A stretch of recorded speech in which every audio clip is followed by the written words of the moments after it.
Hello everyone, welcome to study NEET. So आज हम अपना 11th क्लास का फर्स्ट यूनिट स्टार्ट करने वाले हैं जिसका नाम है diversity in the living world. और आज हम डाइवर्सिटी इन लिविंग वर्ल्ड का first chapter the living world start करने वाले हैं। So let's start our topic. So firstly हम साइंटिस्ट के बारे में पढ़ेंगे क्योंकि इस बार ये topic interesting point of view से आया था नीट के एग्ज़ाम में, इसलिए फर्स्टली हम पढ़ेंगे अर्नस्ट मेयर के बारे में। और इस टॉपिक से बस 2 ही 3 पॉइंट इम्पोर्टेंट हैं, जो कि है ही was known as the Darwin of 20th century and 100 greatest scientist of our time. And one of the important topic is, yes, he was awarded the triple prize, also known as the triple crown of biology. This is an important point. जैसे कि एक बाल्जन price हो गया, और एक international prize for biology हो गया, और एक हो गया क्रेफोर्ड प्राइज़। ये सब था। और इतने ही इम्पोर्टेंट टॉपिक है। और एक यहाँ पे एक और इम्पोर्टेंट टॉपिक है, yes, he almost single handedly made the origin of species. So origin of species, species diversity जो है, ओरिजिन ऑफ स्पीशी डाइवर्सिटी जो है, उनमें भी इनका नाम आता है। सो यस, इतना ही टॉपिक है इनके बारे में। Now let's start our chapter. So chapter का नाम है the living world. So start करते हैं। सो पहले यही इन्फॉर्मेशन दी हुई है हल्की सी कि how wonderful in the living world, जैसा कि लिविंग वर्ल्ड बहुत ही वंडरफुल है। और the wide range of living species is amazing, जो कि बहुत सारी स्पीशी की रेंज है वो बहुत ही अमेज कर देती है हम लोगों को। और extraordinary habitat in which we find living organism, जैसे कि ऑर्गेनिज्म कुछ एक्स्ट्राऑर्डिनरी हैबिटेट्स में भी मिलते हैं, जैसे कि आगे हम अगले चैप्टर में पढ़ेंगे। तो बैक्टीरिया जैसे हैं मोस्ट ड्रास्टिक और मोस्ट अनलिवेबल कंडीशन में रहती हैं। सो एक्स्ट्राऑर्डिनरी हैबिटेट्स में भी हमें बहुत सारे ऑर्गेनिज्म मिलेंगे। और जैसे कि कोल्ड माउंटेन्स हो गए, एक्स्ट्राऑर्डिनरी हैबिटेट्स जो हैं ये हैं, कोल्ड माउंटेन हो गया, डेसिडियस फॉरेस्ट हो गया, ओशंस हो गए, लेक्स हो गया, वाटर लेक्स हो गया, डेजर्ट्स हो गया, हॉट स्प्रिंग हो गया। ये सब हमें स्पीचलेस लीव कर देते हैं, मतलब कि ये देख के हम स्पीचलेस हो जाते हैं, बिकॉज ये ब्यूटी है नेचर की। और एक ये हो गया ब्यूटी ऑफ गैलोपिंग हॉर्स और माइग्रेटिंग बर्ड्स, वही दौड़ते हुए घोड़े और चलती हुई बर्ड्स, जैसे कि हमने देखा है कि ड्यूरिंग विंटर सीजन हमारे यहाँ बर्ड्स का माइग्रेशन होता है। तो ये सब है। और वैली ऑफ फ्लावर्स और अटैकिंग शार्क की वो, ये सब गया डीप सेंस ऑफ वंडर। ये तो इन्फॉर्मेशन बेसिस पे है। और मेन पार्ट यहाँ पे है कि what Indeed is life, life क्या है, ये मेन टॉपिक है इसका, क्योंकि चैप्टर का नाम ही है लिविंग वर्ल्ड। तो इसका ये मेन टॉपिक है कि व्हाट इज लाइफ। तो इस क्वेश्चन के, इसी क्वेश्चन के दो अर्थ के रूप से हम क्वेश्चन निकाल सकते हैं। 2 क्वेश्चन इसके क्वेश्चन के बन सकते हैं। जैसे पहला क्वेश्चन है टेक्निकल वाला, जिससे पूछता है कि ऐसा लिविंग में क्या है जो कि नॉन लिविंग में नहीं है। जैसे कि यहाँ पे लिखा हुआ है what living is as opposed to the non living. तो ये हमें ये पूछ रहा है कि लिविंग में ऐसा क्या है कि जो कि नॉन लिविंग में नहीं है। तो ऐसी बहुत सारी चीज़ें हैं, जैसे कि living made up of basic unit of life, जो कि हमारा सेल होता है। तो ये सब बहुत सारे इंपॉर्टेंट क्लासिफिकेशंस हैं जो कि लिविंग और नॉन लिविंग को क्लासीफाई करते हैं, जो कि हम आगे पढ़ेंगे अपने चैप्टर में। और पहला क्वेश्चन तो ये हो गया। उसके बाद दूसरा क्वेश्चन ये होता है, दूसरा क्वेश्चन एक फिलोसॉफिकल बना है, मतलब फिलोसफी क्वेश्चन है, सिंपल सा। और ये पूछता है कि what is the purpose of life, life का पर्पस क्या है। तो एज अ साइंटिस्ट, मतलब साइंस के स्टूडेंट के तरीके से हमें अटेम्प्ट करना है केवल सेकंड वाला।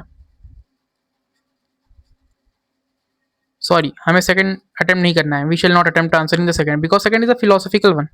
सो we don't need any explanation regarding that, या हमें कोई एक्सप्लेनेशन उसके रिगार्डिंग देना ही नहीं है।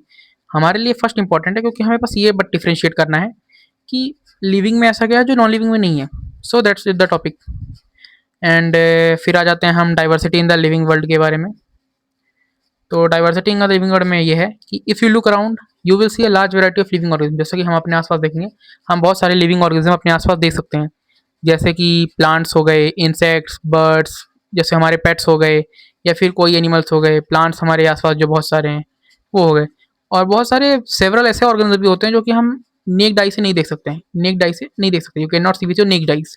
तो ऐसे बहुत से ऑर्गेनिज्म हो गए, जैसे बैक्टीरिया हो गया, वायरस हो गया, ये सब नेक्ड आई से नहीं दिखते हैं, इनके लिए हमें माइक्रोस्कोप चाहिए रहता है, जैसे इलेक्ट्रॉन माइक्रोस्कोप हो गया, ये सब हाई पावर माइक्रोस्कोप से ये ऑर्गेनिज्म विजिबल होते हैं हमको। तो यही बताया गया है। उसके बाद ये बताया गया है कि अगर आप इंक्रीज कर देंगे एरिया अपने ऑब्जर्वेशन का, ये लिखा है, if you were to increase the area that you make observation in the range and variety of organism that you would see would increase.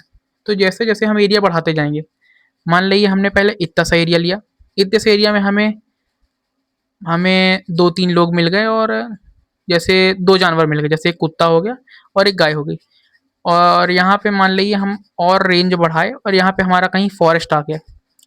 तो जैसे हमने एरिया बढ़ाया तो यहाँ पे हमें और जानवर मिलेंगे, जैसे शेर हो गया, चीता हो गया और भेड़ हो गया, ये सब जानवर यहाँ हमें फॉरेस्ट में मिलेंगे। तो जैसे जैसे हम रेंज बढ़ाते जाएंगे तो टाइप और वैरायटी ऑफ ऑर्गेनिज्म बढ़ते जाएंगे। इसीलिए अभी ऐसी बहुत सारी, जैसा कि मेयर ने कहा है कि 7 मिलियन स्पीशीज डिस्कवर करनी है, बट अभी डिस्कवर फिलहाल कितनी स्पीशीज हैं, 1.7 से 1.8 मिलियन।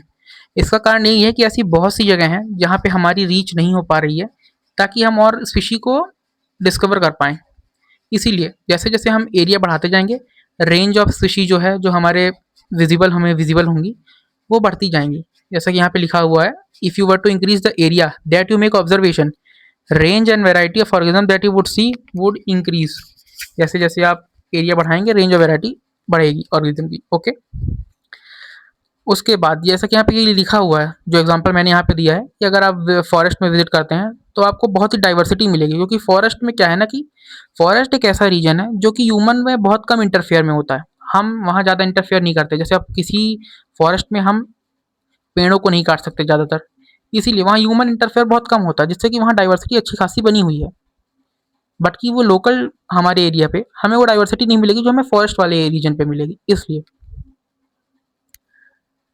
और each different kind of plant, animal, organism that you see represent a species. जितने भी प्लांट, ऑर्गेनिज्म, कोई भी छोटे से छोटा या कोई भी जानवर हम देखते हैं, वो एक स्पीशी को डिस्कवर करता है, मतलब वो हमें एक स्पीशी के बारे में बताता है। हर ऑर्गेनिज्म एक स्पीशी होता है, सिंपल सी बात है। जैसे मान लीजिए हमने डॉग देखा, डॉग की अलग स्पीशी है। हमने कैट देखा, कैट की अलग स्पीशी है।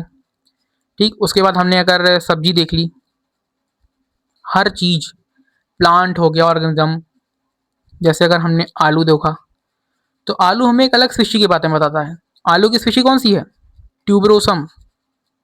ठीक है, तो ऐसा ही है, हर ऑर्गेनिज्म अपनी अलग स्पीशी बताता है। ठीक है ना, आलू का ट्यूबरोसम हो गया, ऐसा वैसा होता है। जैसे कि हमने अगर लायन देखा तो लियो हो गया।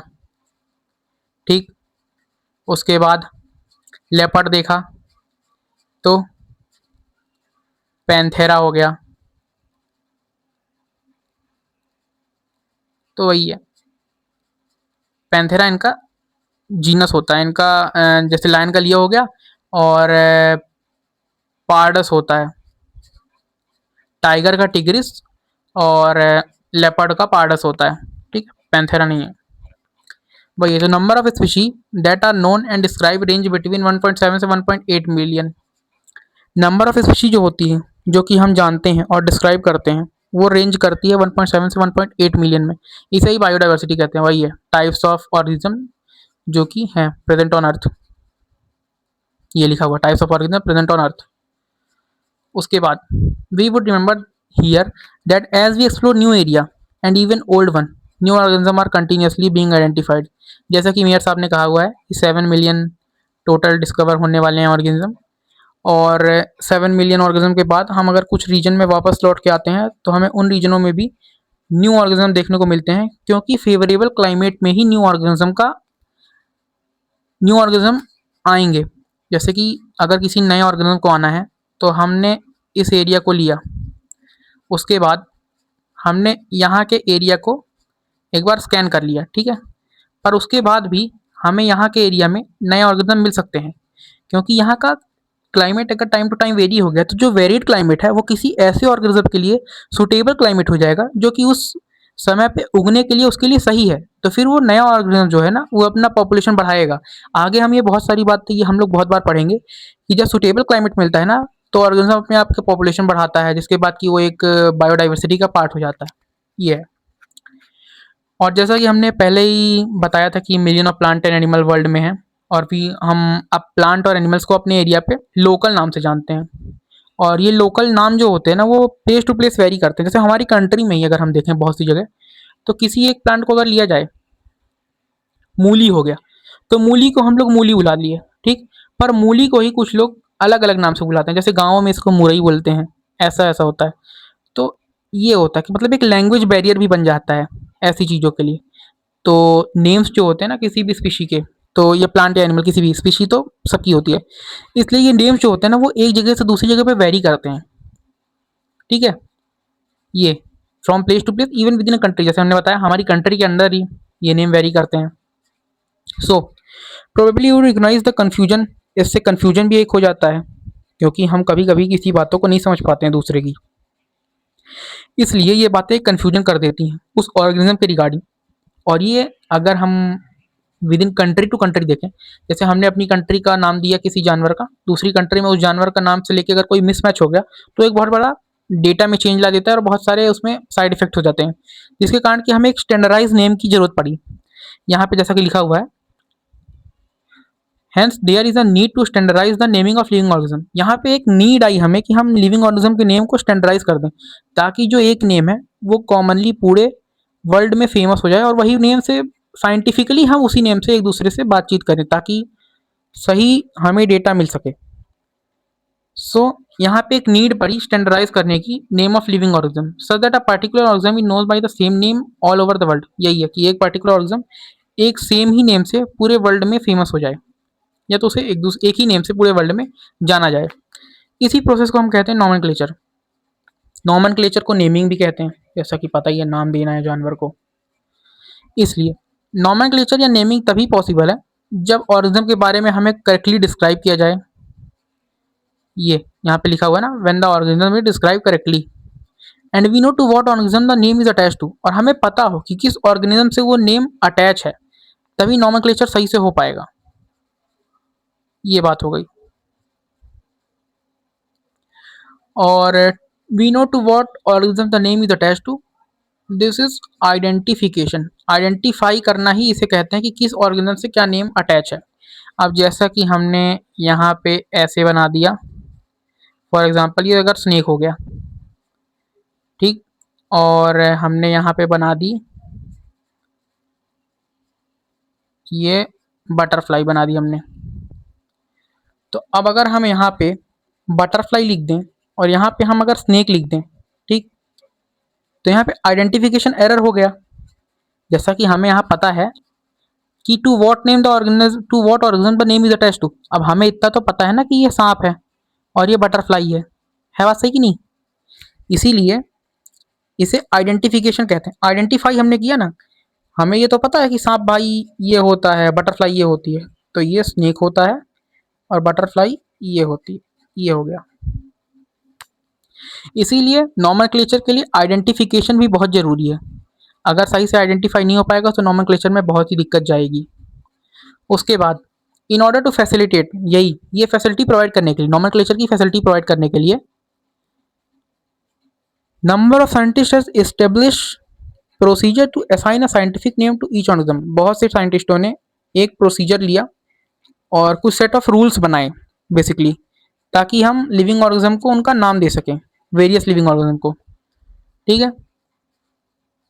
ये assign a scientific name to each known organism, और इस और यही जो रूल है या फिर नॉमेनक्लेचर की प्रक्रिया है, ये एक्सेप्टेबल होना चाहिए, जो कि biologist all over the world तभी एक दूसरे से कम्युनिकेट कर पाएंगे ना, फॉर अ पर्टिकुलर ऑर्गेनिज्म।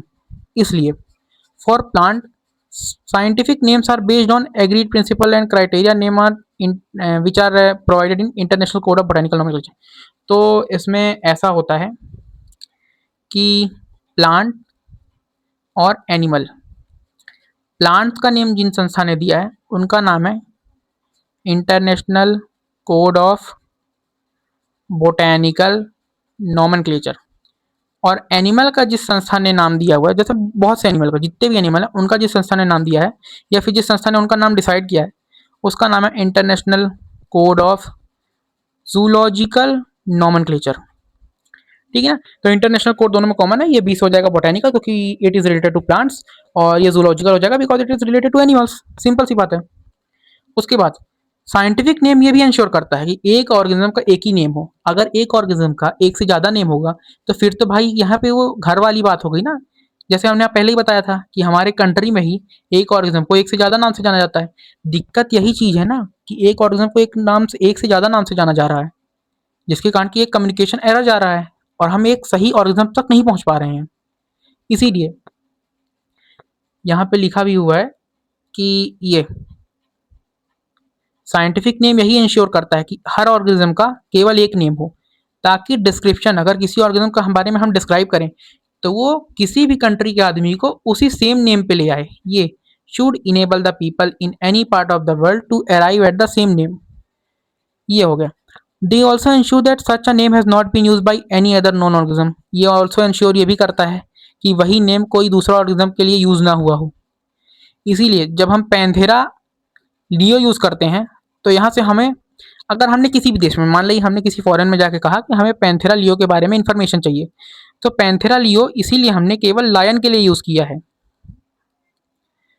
तो हम किसी भी कंट्री में जाके बात करेंगे तो पैंथेरा लियो के नाम से वो इसी बात पे पहुंचेंगे कि इनको अच्छा लायन के बारे में जानकारी चाहिए। इसलिए नॉमेनक्लेचर बहुत ही यूजफुल है हमारे लिए।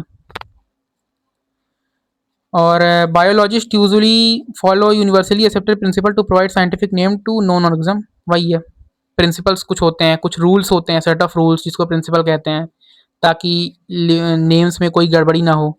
और सीधी सी बात है, each name has two component. जहाँ पे यहाँ पे हमने लिखा हुआ ना पैंथेरा लियो, ये स्पीशी हो गया, नहीं सॉरी ये जीनस हो गया, ये स्पीशी हो गया। पैंथेरा जीनस हो गया, पैंथेरा है, सॉरी एक सेकेंड, पैंथेरा इज जीनस, और ये जो लियो है ये है स्पीशी। ठीक है ना, एक नेम के दो ही कंपोनेंट होंगे, ठीक है ना, जीनस और स्पीशी। उसके बाद एक ही क्वेश्चन बहुत ही अच्छा बन सकता है कि बाइनोमियल नोमेनक्लेचर किसने दिया था। So the name is Carolus Linnaeus. Binomial nomenclature, ठीक ना, नेमिंग सिस्टम किसने दिया था, कार्लस लिनियस ने। और ये तो हमें पता ही है, एक नाम के दो कंपोनेंट होते हैं, पहला क्या हो गया जीनस, दूसरा क्या हो गया स्पीशी। ठीक है, ये भी हो गया। तो दिस नेमिंग सिस्टम जो होता है ना, naming system using a two word format, इसे कन्वीनियंट भी पाया गया है। और बाइनोमियल नोमेनक्लेचर आपको याद होगा, बाइनोमियल मतलब क्या होता है, बाई मतलब दो, नोमियल मतलब होता है दो अक्षर, ठीक है ना, तो अक्षर नहीं सॉरी दो शब्दों का, तो दो शब्दों का नोमेनक्लेचर मतलब नाम लिखना, दो शब्दों का नाम किसी का। तो यही ये दो शब्दों का ही नाम है, पैंथेरा और लियो हो गया, है ना, ठीक है। इसलिए ये बाइनोमियल नोमेनक्लेचर इसका नाम है, और ये तो पता ही है कार्लियस लिनियस ने दिया हुआ था। उसके बाद अब ये पूरे वर्ल्ड के लिए बनाया गया था, इसीलिए practice all over the world. और उसके बाद naming system having a two way format was found convenient. ये कन्वीनियंट भी पाया गया क्योंकि दो ही नाम है पैंथेरा और लिया, तो इससे अच्छा है, कन्वीनियंट है सबके लिए। और यहाँ पे एग्जांपल दिया गया है मैंगो का, तो मैंगो का एग्जांपल बताते हैं। मैंगो का नाम होता है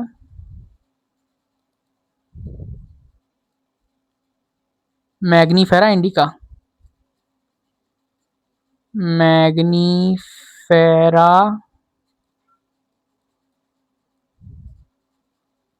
इंडिका। तो ये है, ठीक है ना। तो मैग्नीफेरा इंडिका किसका नाम है, मैग्नीफेरा इंडिका नाम हम देते हैं मैंगो का, ठीक है ना। अब मैंगो के केस में क्या होता है ना कि सेम वही बात है, पहला नाम हमेशा हमें किसके बारे में बताएगा, जीनस, दूसरा नाम हमें किसके बारे में बताएगा, स्पीशी के बारे में, ठीक है ना। वही है, उसको जेनेटिक एपिथियंट और स्पेसिफिक एपिथियंट भी कहते हैं। तो वही है, यही है साइंटिफिक नेम ऑफ मैंगो क्या है, मैग्नीफेरा इंडिका। और let us see how it is a binomial nomenclature. वही है, मैग्नीफेरा रिप्रेजेंट करता है जीनस, इंडिका रिप्रेजेंट करता है स्पीशी, और स्पेसिफिक एफिशिएंट वही हमने जैसे पहला बताया था। तो ये वही चीज़ है। उसके बाद बायोलॉजिकल नोमेनक्लेचर के कुछ सेट ऑफ रूल्स हैं, ये यूनिवर्सल रूल्स हैं नोमेनक्लेचर के। तो यूनिवर्सल रूल्स को देखते हैं। फर्स्ट रूल ये है कि नेम्स जो होंगे वो लैटिन में होंगे। अब लैटिन में नेम होने का एक पर्टिकुलर रीज़न है। Latin is a dead language. तो क्या है ना कि इस लैंग्वेज में कोई पर्टिकुलरली सुधार नहीं होगा, ठीक। तो जितने भी वर्ड्स हैं अब वो कांस्टेंट रहेंगे थ्रू आउट। इसीलिए लैटिन को चूज किया गया as a language because it is a dead language. और नाम लिखा जाता है इटैलिक्स में, ठीक है। ये भी है, वही है लैटिनाइज्ड और डिराइव फ्रॉम लैटिन। ओरिजिन कोई भी हो, जैसे अगर हमारे भारत में भी कोई फल अगर उगा हुआ है ना तो उसका हम लैटिन में ही नाम लिखेंगे। जैसे ओरिजिन है ना, यहाँ पे लिखा हुआ है ना इर्रेस्पेक्टिव ऑफ ओरिजिन। तो ये बात वही है कि फल तो भारत में होगा, बट हम उसको लैटिनाइज करके लिख रहे हैं क्योंकि लैटिन एक डेड लैंग्वेज है। उस लैंग्वेज में अब कोई भी फ्यूचर में सुधार नहीं होगा, इसीलिए हम इसको लिख रहे हैं ताकि वो सुटेबल है। अब अगर हमारी लैंग्वेज में कोई चेंज आया तो फिर हमें इस नाम को भी चेंज करना पड़ेगा, जिससे पूरा बाइनोमियल नोमेनक्लेचर खराब हो जाएगा। इसीलिए हमने Latin as a language choose किया ताकि ये हो जाए। उसके बाद फर्स्ट वर्ड इन द, जो पहला वर्ड होता है बायोलॉजिकल नेम में, वो रिप्रेजेंट करता वही है जो बात हमने पहले की थी। पहला वर्ड जीनस, दूसरा वर्ड स्पीसी या स्पेसिफिक एपिथिएट। उसके बाद जब दोनों वर्ड लिखे जाते हैं बायोलॉजिकल में, जैसा कि यहाँ पे हैंड रिटन जब होता है तो दोनों को अंडरलाइन किया जाता है, जैसे अंडरलाइन है, ठीक है।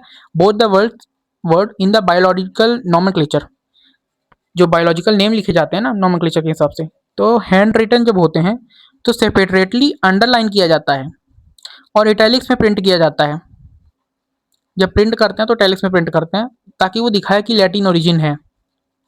लैटिन यूजली इटैलिक्स में लिखा जाता है। अब ये फिर से वही बात है कि फर्स्ट वर्ड तो जीनस दिखाता है, ये बात तो ठीक है। बट यहाँ पे एक और इन्फॉर्मेशन दी हुई है कि capital letter, first word genus तो है ठीक है, but first word capital letter से होगा और सेकंड वर्ड स्मॉल लेटर से होगा। ये जैसा कि आप देख सकते हैं मैग्नीफेरा का एम कैपिटल है बट इंडिका का आई स्मॉल है, ठीक है ना। तो फर्स्ट वर्ड हमेशा कहीं भी आप देख लीजिए, कहीं भी बायोलॉजिकल नोमेनक्लेचर में पहला वर्ड कैपिटल रहेगा, सेकंड जो उसके बाद का जो रहता है ना वो स्मॉल रहेगा, ठीक है। ये हो गया। और उसके बाद हम देखते हैं नेम ऑफ द ऑथर। कभी कभी ऑथर का भी नाम आ जाता है, बट ये इससे मोस्टली अभी तक क्वेश्चन कोई नहीं आया है। तो नेम ऑफ ऑथर भी हो सकता है, तो उसको हम एक बार लिख देते हैं यहाँ पे, ठीक है। यहाँ पे लिख लेते हैं, एक सेकेंड सॉरी,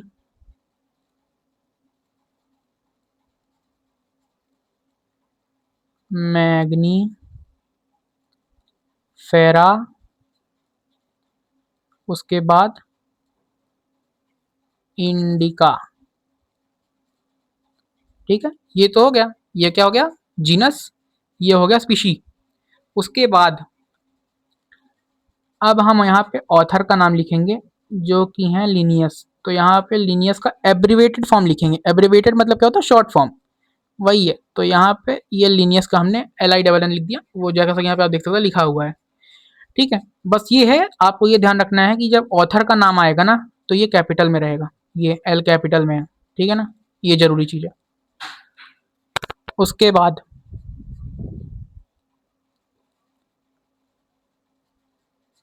जैसा कि इम्पॉसिबल ही है, अगर हम हर एक ऑर्गेनिज्म को पढ़ने बैठे तो ये इम्पॉसिबल है सभी ऑर्गेनिज्म के बारे में पढ़ना।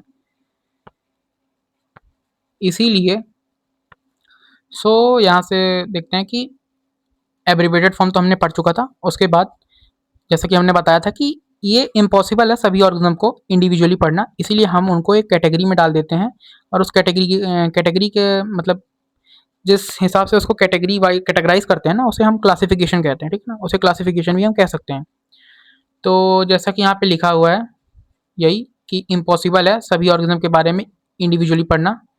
तो एक पॉसिबल मीन हम ढूंढ रहे हैं ताकि हम इनके बारे में इंफॉर्मेशन पा जाएं, इसीलिए हमें क्लासिफिकेशन की जरूरत पड़ी। क्लासिफिकेशन क्या होता है, वही process by which anything is grouped into convenient category based on easily observable character. Similarity और डिसिमिलरिटी के बीच में कैरेक्टर जो होते हैं ना, उनको देख के हम क्लासिफिकेशन करते हैं, ठीक है। उसके बाद क्लासिफिकेशन जो होता है process by which anything is grouped to convenient category, ये हो गया।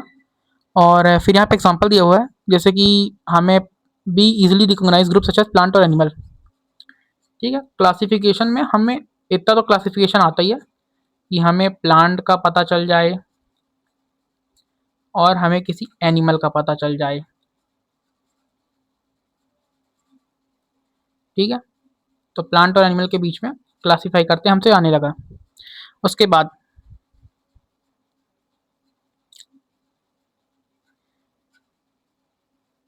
और the moment we use any of these terms we associate certain character with the organism in that group. जब हम किसी बारे में बात करते हैं तो हम उसके कुछ कैरेक्टर्स के बारे में भी वहाँ पे एसोसिएट करते हैं। जैसे हम सीधी सी बात कर सकते हैं कि प्लांट्स और एनिमल्स के बीच में क्या डिफरेंट है, ऐसी कौन सी चीज़ है जो दोनों को अलग बना रहा है। तो यहाँ पे हमें ये पता चलेगा कि प्लांट्स के पास सेल वॉल होती है, एनिमल्स के पास सेल वॉल नहीं होती है। उसके बाद प्लांट्स के पास कॉन्ट्रेक्टाइल वैक्यूल होता है, सॉरी प्लांट्स के पास एक वैक्यूल ही होता है, इतना मान लेते हैं प्लांट्स के पास एक वैक्यूल होता है जो कि 90% उसकी सेल की एरिया ले लेता है। बट एनिमल्स के पास वैक्यूल नहीं होता है, एनिमल्स के पास कोई भी वैक्यूल नहीं होता। तो ये है। उसके बाद यहाँ पे लिखा हुआ है कि what image do you see when you think of dogs. तो जब हम डॉग के बारे में थिंक करेंगे तो हमारे दिमाग में क्या इमेज आएगी। तो सीधी सी बात है, क्लासिफिकेशन के कारण हमारे इमेज में डॉग की ही इमेज आएगी हमारे माइंड में, ना कि कैट्स की आएगी। यहाँ पे लिखा हुआ है ना ये, obviously each one of us will see dogs and not cats. तो वही है, हम में से सभी डॉग्स के बारे में ही देखेंगे, ना कि कैट्स के बारे में। नाउ अगर हम एल्स्टेनियास के बारे में सोचेंगे, अगर हम एल्स्टेनिया के बारे में सोचेंगे तो हम क्या सोचेंगे। यहाँ पे ये लिखा हुआ है कि we know that what we are thinking about. तो इसमें हमें पता है, मतलब किसी के भी बारे में सोचिए हमारे माइंड में पता है हम किसके बारे में सोच रहे हैं, क्योंकि because of the classification plants के बारे में सोचेंगे हमारे मन में प्लांट्स के बारे में ही इमेज आएगी, एनिमल्स के बारे में सोचेंगे तो एनिमल्स के बारे में इमेज आएगी। सो यही हमें पता है हमने किसके बारे में सोचा है, all is due to classification. उसके बाद वही है कि suppose we have to say mammal,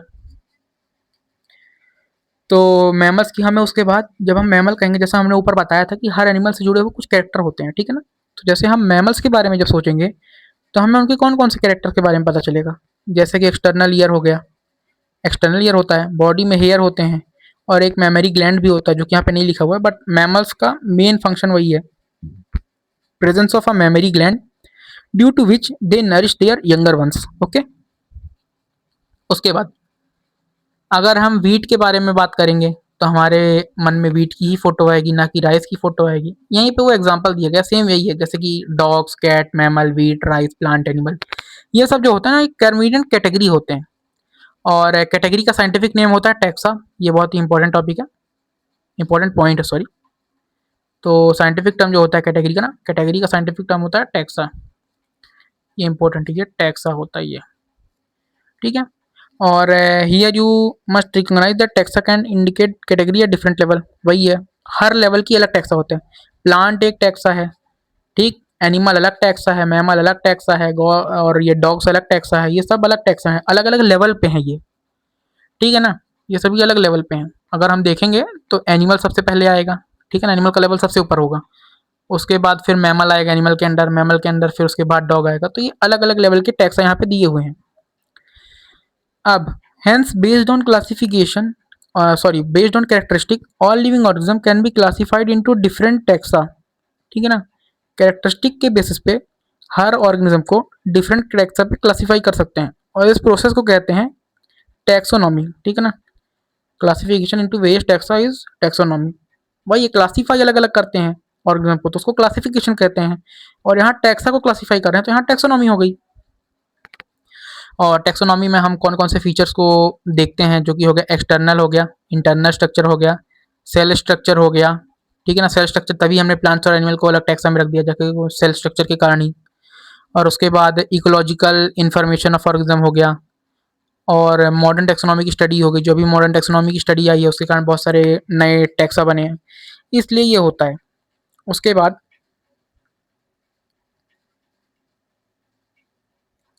हाँ, characterization, identification, classification and nomenclature are the process that are basic to taxonomy। Taxonomy की 4 बेसिक प्रोसेस होती हैं, कैरेक्टराइजेशन, आइडेंटिफिकेशन, क्लासिफिकेशन और नोमेनक्लेचर, ठीक है। ये है टैक्सोनॉमी और ये है इसकी 4 बेसिक प्रोसेस, जो कि है कैरेक्टराइजेशन, आइडेंटिफिकेशन, उसके बाद क्लासिफिकेशन, फिर नोमेनक्लेचर। ये हैं, ये सब होने के बाद ही हम उसको ऑर्गेनिज्म को कैरेक्टराइज कर सकते हैं, क्योंकि सीधी सी बात है, नॉमेनक्लेचर आएगा हमें उसके बारे में नाम पता चलेगा, आइडेंटिफाई करेंगे तभी उसके बारे में वो और इन्फॉर्मेशन मिलेगी। क्लासीफाई तो हमें करना ही पड़ेगा ताकि उसकी मतलब उसकी हम रैंक जान पाएँ कि वो किस स्पीशी का है, और ये सब उसके कैरेक्टर जान पाएँ। और कैरेक्टराइजेशन तो ही है, उसके बारे में कुछ कैरेक्टर्स जानना और उसको अलग-अलग, मतलब ये सब एक दूसरे से जुड़े हुए हैं। कैरेक्टर जान के उनको अलग-अलग क्लासीफाई करना, यही है। तो ये सब एक दूसरे से जुड़े हुए प्रोसेस है और ये सब मिलकर टैक्सोनॉमी में हेल्प करती हैं। यहाँ पे फिर ये बताया गया है कि taxonomy is not something new. Taxonomy कोई नई चीज नहीं है। Human being have always been interesting in knowing more and more about various kinds of organism. Human beings को हमेशा से ही एक अंदर से जागरूकता रही है ताकि वो ज़्यादा जान पाए बहुत सारे काइंड्स ऑफ ऑर्गेनिज्म के बारे में, particularly with reference to their own use, अपने यूज़ के हिसाब से। जैसा कि हम अगले चैप्टर में बायोलॉजिकल पढ़ेंगे, अगला जो चैप्टर है उसमें हमें ये पता चलेगा कि जो मॉडर्न सबसे पहले जो क्लासिफिकेशन हुआ था ना, वो ह्यूमन ने किया था ऑन देयर यूज़, अपने यूज़ के बेसिस पे ही ह्यूमन ने क्लासीफाई किया था। और अर्ली डेज में यही लिखा है, human being need to find source for their basic needs of food, clothing और शेल्टर। इसी के बेसिस पर उन्होंने क्लासीफाई किया था।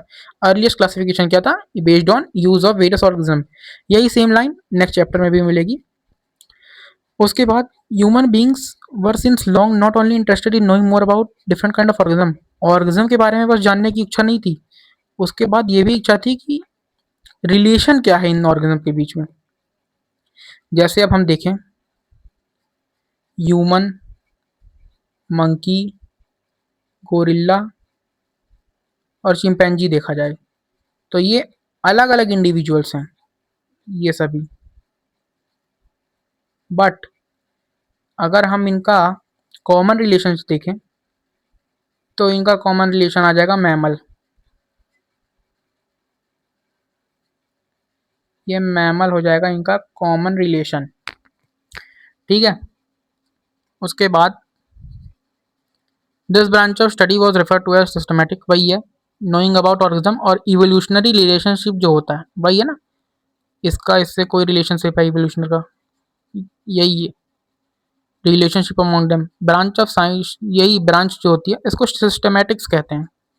और सिस्टमैटिक डिराइव है लैटिन वर्ड से सिस्टमा, और सिस्टमा मतलब होता है अरेंजमेंट ऑफ ऑर्गेनिज्म, तो यही है सिस्टमैटिक हो गया। और लीनियस के बुक का टाइटल भी था सिस्टमा नेचुरा, टाइटल था उनके बुक का। ये इन्फॉर्मेशन यूजफुल है, कभी एग्जाम में आ सकती है। और scope of systematics was later enlarged to include, वही है फिर से वही आ गया कि स्कोप ऑफ सिस्टमैटिक जो था उसको बाद एनलार्ज किया गया, फिर उसके अंदर आया आइडेंटिफिकेशन, नोमेनक्लेचर एंड क्लासिफिकेशन। और ये वही बात है, सिस्टमैटिक क्या होता है, एवोल्यूशनरी रिलेशनशिप होता है, ठीक है। जैसे कि हमें ऑर्गेनिज्म के बारे में पता चल गया, वेरियस ऑर्गेनिज्म के बारे में। अब उसके बाद हमने उन ऑर्गेनिज्म का एक एवोल्यूशनरी रिलेशनशिप निकाला कि ये किससे इवॉल्व हुआ। जैसा कि हमें पता होगा we have evolve from monkey, so हमारा और मंकी का एक एवोल्यूशनरी रिलेशनशिप है। तो उसी के अंडर सिस्टमैटिक, सिस्टमैटिक जो होती है ना, वो सिस्टमैटिक यही स्टडी है कि हम मंकी से इवॉल्व हुए और हमारा उनके बीच में रिलेशनशिप कहाँ है, वो किस टैक्सा पे हैं, हम किस टैक्सा में हैं, हम किस कैटेगरी पे आते हैं, यही सब रिलेशनशिप सिस्टमैटिक्स के अंदर आता है। तो अभी यही टॉपिक है, उसके बाद अगली क्लास में हम आगे से पढ़ेंगे। So thank you everyone.